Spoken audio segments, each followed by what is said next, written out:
Nasional Pengembangan Kurikulum 2013.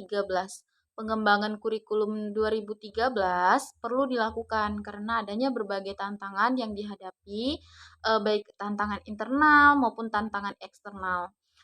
Tantangan internal ini adalah yang terkait dengan kondisi pendidikan dengan tuntutan pendidikan yang mengacu kepada 8 standar nasional pendidikan yang meliputi standar pengelolaan, standar biaya, standar sarana prasarana, standar pendidikan, dan tenaga kependidikan, standar isi, standar proses, standar penilaian, dan standar kompetensi lulusan. Selanjutnya kedua, tantangan eksternal. Tantangan eksternal yang dihadapi dunia pendidikan ada beberapa nih, contohnya yang berkaitan dengan tantangan masa depan. Kompetensi yang diberlakukan di masa depan, ada penyempurnaan masyarakat, pendidikan yang sesuai dengan kebutuhan masa depan hanya akan dapat terwujud apabila terjadi pergeseran atau perubahan pola pikir. Pergeseran itu meliputi proses pembelajaran yang sebagai berikut. Yang pertama dari berpusat pada guru menuju kepada siswa. Kemudian dari satu arah menuju interaktif. Selanjutnya dari isolasi menuju lingkungan jejaring. Dari pasif menuju aktif. Dari maya menuju abstrak, yaitu menuju konteks yang lebih nyata. Kemudian dari pembelajaran pribadi menuju belajar berbasis tim atau kelompok. Kemudian dari luas menuju perilaku khas. Kemudian dari stimulasi rasa tunggal menuju stimulasi ke segala penjuru. Kemudian dari alat tunggal menuju alat multimedia. Dari hubungan satu arah bergeser menuju hubungan kooperatif. Dari produksi massa menuju kebutuhan pelanggan. Kemudian dari usaha sadar tunggal menuju jamak. Dari satu ilmu pengetahuan bergeser menuju pengetahuan disiplin jamak. Dari kontrol terpusat menuju otonomi dan kepercayaan. Dari pemikiran faktual menuju kritis. Dari penyampaian pengetahuan menuju pertukaran pengetahuan. Penguatan tata kelola kurikulum. Selanjutnya penguatan tata kelola kurikulum. Pada kurikulum 2013, penyusunan kurikulum itu dimulai dengan menetapkan standar kompetensi lulusan yang berdasarkan kesiapan peserta didik atau anak didik, tujuan pendidikan nasional, kebutuhan. Kemudian setelah kompetensi ditetapkan, kemudian ditentukan pula kurikulumnya itu yang terdiri dari beberapa kerangka dasar kurikulum dan struktur kurikulum. Selanjutnya, pendalaman dan perluasan materi. Berdasarkan analisis hasil PISA 2009 ditemukan bahwa dari 6 level kemampuan yang dirumuskan di dalam studi PISA, hampir semua peserta didik di Indonesia itu hanya mampu menguasai pelajaran sampai level 3. Sementara negara lain yang terlibat di dalam studi ini banyak mencapai level 4, 5, 6 dengan keyakinan bahwa semua manusia diciptakan sama. Kemudian perbedaan standar kompetensi lulusan dari kurikulum KTSP dan kurikulum 2013. Di sini saya akan menjelaskan pada KTSP standar isi dirumuskan berdasarkan tujuan mata pelajaran atau dikenal dengan standar kompetensi lulusan mata pelajaran yang dirinci menjadi standar kompetensi dan kompetensi dasar mata pelajaran. Sementara pada K13 atau kurikulum 2013 standar isi itu diturunkan dari standar kompetensi lulusan melalui kompetensi inti yang bebas mata pelajarannya. Keterkaitan antara karakteristik mata pelajaran biologi dengan pendekatan pembelajaran yang direkomendasikan dalam desain pembelajaran kurikulum 2013. Karakteristik pembelajaran biologi, hakikat ilmu biologi dalam dunia pendidikan, salah satu yaitu menurut Sujoko tahun 2000, biologi merupakan bagian dari bidang studi ilmu pengetahuan alam atau disebut atau dikenal dengan IPA. Biologi ialah ilmu alam tentang makhluk hidup atau kajian saintifik tentang kehidupan. Sebagai ilmu, biologi mengkaji berbagai persoalan yang berkaitan dengan fenomena kehidupan makhluk hidup pada tingkat organisasi, kehidupan, dan tingkat interaksinya dengan faktor lingkungan. Biologi sebagai bagian dari sains terdiri dari produk dan proses. Produk biologi terdiri atas fakta, konsep, prinsip, teori, dan hukum yang berkaitan dengan kehidupan makhluk hidup, serta interaksinya dengan lingkungan.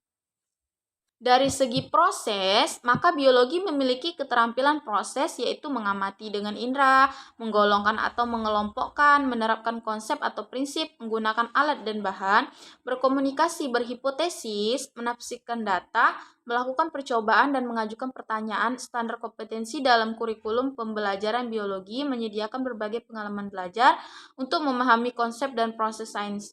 Keterampilan proses ini meliputi keterampilan mengamati, mengajukan hipotesis, menggunakan alat dan bahan secara baik dan benar dengan selalu mempertimbangkan keamanan dan keselamatan kerja, mengajukan pertanyaan, menggolongkan dan menafsirkan data, serta mengkomunikasikan hasil temuan secara lisan atau tertulis, menggali dan memilah informasi faktual yang relevan untuk menguji gagasan-gagasan atau memecahkan masalah sehari-hari. Mata pelajaran biologi dikembangkan melalui kemampuan berpikir analitis, induktif, dan dedukatif untuk menyelesaikan masalah yang berkaitan dengan peristiwa alam sekitar. Penyelesaian masalah yang bersifat kualitatif dan kuantitatif dilakukan dengan menggunakan pemahaman dalam bidang matematika, fisika, kimia, dan pengetahuan pendukung lainnya. Dalam hubungannya dengan pendidikan karakter bangsa, mata pelajaran biologi. Pada kurikulum 2013, SKL atau standar kompetensi lulusannya itu ditentukan terlebih dahulu melalui Permendikbud nomor 54 tahun 2013. Setelah itu baru ditentukan standar isinya yang berbentuk kerangka dasar kurikulum yang dituangkan dalam Permendikbud nomor 67, 68, 69 dan 70 tahun 2013. Kemudian aspek kompetensi lulusan ada keseimbangan soft skill dan hard skill yang meliputi aspek kompetensi sikap, keterampilan, dan pengetahuan. Kemudian di jenjang SD, tematik terpadu untuk kelas 1 sampai 5, jumlah jam pelajaran per minggu itu lebih banyak dan jumlah mata pelajaran lebih sedikit dibanding KTSP. Kemudian, proses pembelajaran di setiap tema di jenjang SD dan semua mata pelajaran di jenjang SMP, SMA, dan SMK dilakukan dengan pendekatan ilmiah atau scientific approach, yaitu standar proses dalam pembelajaran yang terdiri dari mengamati, menanya, mengolah, menyajikan, menyimpulkan, dan mencipta. Kemudian, teknologi informasi dan komunikasi, bukan sebagai mata pelajaran, melainkan sebagai media pembelajaran. Kemudian standar penilaian menggunakan penilaian otentik yaitu mengukur semua kompetensi sikap, keterampilan, dan pengetahuan berdasarkan proses dan hasil. Kemudian pramuka yang menjadi ekstrakurikuler dan BK lebih menekankan mengembangkan potensi siswa. Kemudian pada KTSP, standar isi itu ditentukan terlebih dahulu melalui Permendiknas nomor 22 tahun 2006. Setelah itu ditentukan SKL standar kompetensi lulusan melalui Permendiknas nomor 23 tahun 2006 yang lebih menekankan kepada aspek pengetahuan yaitu di jenjang SD tematik terpadu untuk kelas 1 sampai 3. Jumlah jam pelajarannya itu lebih sedikit dan jumlah mata pelajarannya itu lebih banyak dibandingkan kurikulum 2013. Kemudian KTSP ini mencipta standar proses dalam pembelajaran terdiri dari eksplorasi, elaborasi, dan konfirmasi. Standar proses dalam pembelajaran terdiri dari eksplorasi, elaborasi, dan konfirmasi. TIK sebagai mata pelajaran, teknologi informasi komunikasi sebagai mata pelajarannya. Kemudian hasil penilaiannya itu lebih dominan pada aspek pengetahuan pramuka dan pramuka ini menjadi ekstrakurikuler wajib. Lingkup penilaian dan tujuan penilaian berdasarkan Permendikbud nomor 23 tahun 2016 tentang dasar penilaian pendidikan. Lingkup penilaian pasal 2, penilaian hasil belajar dan pendidik, penilaian hasil belajar oleh satuan pendidikan dan penilaian hasil belajar oleh pemerintah. Pasal 3, penilaian hasil belajar peserta didik pada pendidikan dasar dan pendidikan menengah meliputi beberapa aspek. Aspek pengetahuan, aspek keterampilan, penilaian sikap bagaimana dimaksud pada ayat 1 huruf A, merupakan kegiatan yang dilakukan oleh pendidik untuk memperoleh informasi deskriptif mengenai perilaku peserta didik. Penilaian pengetahuan sebagaimana dimaksud pada ayat 1 huruf B merupakan kegiatan yang dilakukan untuk mengukur kepuasan peserta didik. Penilaian keterampilan sebagaimana dimaksud pada ayat 1 huruf C merupakan kegiatan yang dilakukan untuk mengukur kemampuan peserta didik, merupakan pengetahuan dalam melakukan tugas tertentu. Penilaian pengetahuan dan keterampilan sebagai yang dimaksudkan pada ayat 3 dan ayat 4 dilakukan oleh pendidik, satuan pendidik, atau pemerintah. Tujuan penilaian yaitu pasal 4, penilaian hasil belajar oleh pendidik bertujuan untuk memantau dan mengevaluasi proses kemajuan belajar dan perbaikan hasil belajar peserta didik secara berkesinambungan. Penilaian hasil belajar oleh kesatuan pendidikan bertujuan untuk menilai pencapaian standar kompetensi lulusan untuk semua mata pelajaran. Penilaian hasil belajar oleh pemerintah bertujuan untuk menilai pencapaian kompetensi lulusan secara nasional pada mata pelajaran tertentu. Perbedaan struktur kurikulum 2013 dan kurikulum prototype. Dari sisi jam pelajaran, jumlah jam pelajaran pada setiap jenjang itu sama dengan yang berlaku pada kurikulum 2013, sekitar 20% sampai 30% dari jam pelajaran yang tersedia pada kurikulum prototype yang dialokasikan untuk kegiatan proyek. Akan tetapi, kurikulum prototype tidak menetapkan jam pelajaran per minggu seperti yang selama ini berlaku di kurikulum 2013. Jam pelajaran pada kurikulum prototype ditetapkan per tahun. Dengan demikian, satuan pendidikan memiliki keluasan dalam berbagai waktu pelaksanaan pelajaran. Satu mata pelajaran bisa saja tidak diajarkan pada satu semester, tetapi diajarkan pada semester berikutnya atau sebaliknya. Sebagai contoh, pelajaran IPA di kelas 7 boleh diajarkan pada semester ganjil dan tidak diajarkan pada semester genap. Sebaliknya, mata pelajaran IPA di kelas 8 hanya diajarkan pada semester ganjil sepanjang jam pelajaran per tahunnya dipenuhi hal-hal yang dibenarkan.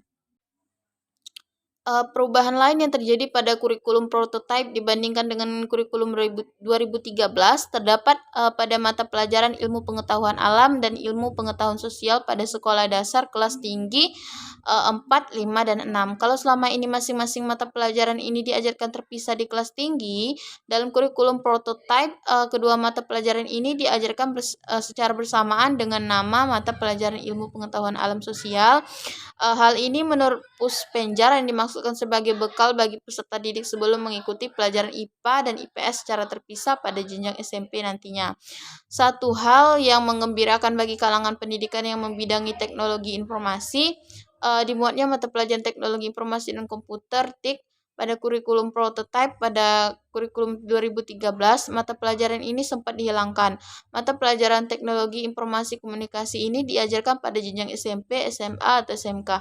Uniknya, mata pelajaran TIK ini boleh diajarkan oleh guru yang tidak berlatar belakang TIK dengan memenuhi persyaratan tertentu.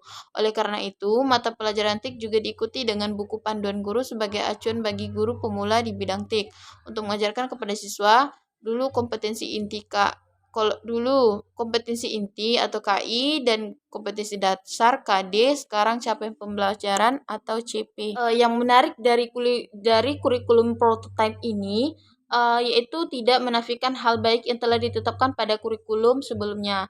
Proses peningkatan kualitas pembelajaran tetap berbasis kompetensi sebagaimana kurikulum terdahulu. Bedanya, jika pada kurikulum 2013 kita mengenal istilah KI dan KD sebagai acuan kompetensi yang harus dicapai siswa pada pembelajaran, maka pada kurikulum prototype ini terdapat capaian pembelajaran atau CP yang merupakan rangkaian pengetahuan, keterampilan, dan sikap sebagai satu kesatuan proses yang berkelanjutan sehingga membangun kompetensi yang utuh. Dalam pelaksanaan proses pembelajaran, satu pendidikan tidak terbatas pada satu pendekatan saja. Ini tentunya berbeda dengan kurikulum 2013 yang hanya menggunakan pendekatan saintifik. Satuan pendidikan yang dapat menggunakan pendekatan berbasis mata pelajaran, tematik inquiry, kolaborasi mata pelajaran ataupun panduannya sesuai dengan peraturan menteri. Pendekatan tematik yang selama ini hanya dilakukan pada jenjang SD, sekarang boleh dilakukan pada jenjang pendidikan lainnya. Agaknya terlalu banyak yang masih perlu dipahami secara mendalam tentang kurikulum prototype ini. Sebelumnya diterapkan secara holistik pada seluruh satuan pendidikan. Berita baiknya, kurikulum ini belum akan dilaksanakan dalam waktu dekat pada seluruh satuan pendidikan, sehingga masih tersedia cukup untuk warga sekolah, khususnya kepala sekolah dan guru sebelumnya yang benar-benar mengimplementasikannya nanti. Semoga saja informasi singkat tentang kurikulum prototype ini dapat menjadi pemantik bagi pelaku pendidikan di satu pendidikan untuk mempelajari lebih jauh tempat belajar yang secara langsung tentang implementasi kurikulum prototype ini.